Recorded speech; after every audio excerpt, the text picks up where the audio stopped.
سب سے پہلی چیز ذہن میں یہ آتی ہے کہ میں کوئی ایسا عمل کر لوں کہ وقت تو تھوڑا لگے اور اجر بہت زیادہ ملے۔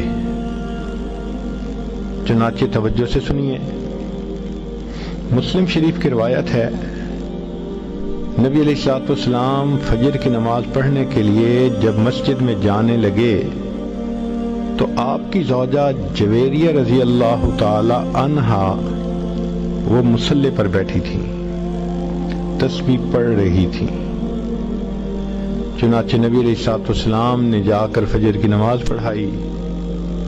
پھر آپ کی عادت مبارکہ تھی کہ بیٹھتے تھے تو صحابہ قریب ہو جاتے تھے تو کچھ اپنی حال احوال سناتے تھے اور پوچھتے تھے، تو نبی علیہ الصلوۃ والسلام نے وہاں پر صحابہ کے ساتھ تھوڑی دیر مجلس بھی فرمائی، پھر اشراق کی نماز ادا فرمائی۔ تو اشراق پڑھنے کے بعد نبی علیہ السلام جب گھر تشریف لائے تو جویریہ رضی اللہ تعالی عنہا وہاں بیٹھی ہوئی تھیں۔ تو نبی علیہ السلام نے پوچھا، جویریہ میں تمہیں جس حال میں چھوڑ کر گیا جب واپس آیا تو تم اسی حال میں بیٹھی ہوئی تھی؟ اے اللہ کے نبی صلی اللہ علیہ وسلم، میں اسی حال میں بیٹھی اللہ کا ذکر کر رہی تھی۔ تو نبی علیہ السلام نے فرمایا، جویریہ میں تمہیں 3 کلمات سکھا دیتا ہوں، ایک کلمہ سکھا دیتا ہوں، تم اس کو 3 مرتبہ پڑھ لیا کرو، تمہیں فجر سے لے کے اشراق تک کی عبادت کا ثواب مل جائے گا۔ اب ذرا غور کیجئے کہ فجر سے اشراق تک تو ماشاءاللہ 1.5-2 گھنٹے بن جاتے ہیں تقریباً۔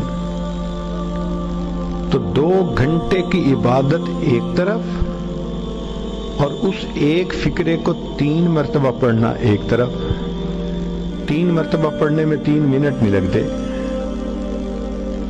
2 منٹ میں وہ فقرہ 3 مرتبہ پڑھا جا سکتا ہے۔ یوں کہہ سکتی ہیں کہ 2 منٹ میں آپ چاہیں تو فجر سے لے کے اشراق تک کی عبادت کا ثواب مل سکتا ہے۔ اس کو ابو داؤد شریف نے بھی روایت کیا۔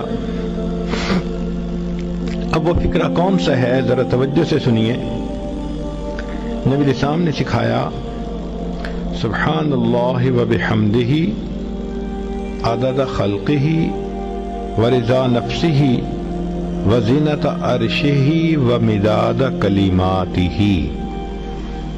یہ چھوٹا سا جملہ ہے، اس کو اگر آپ یاد کر کے 3 مرتبہ روزانہ پڑھ لیا کریں تو فجر سے لے کے اشراق تک کی عبادت کا ثواب مل جائے گا۔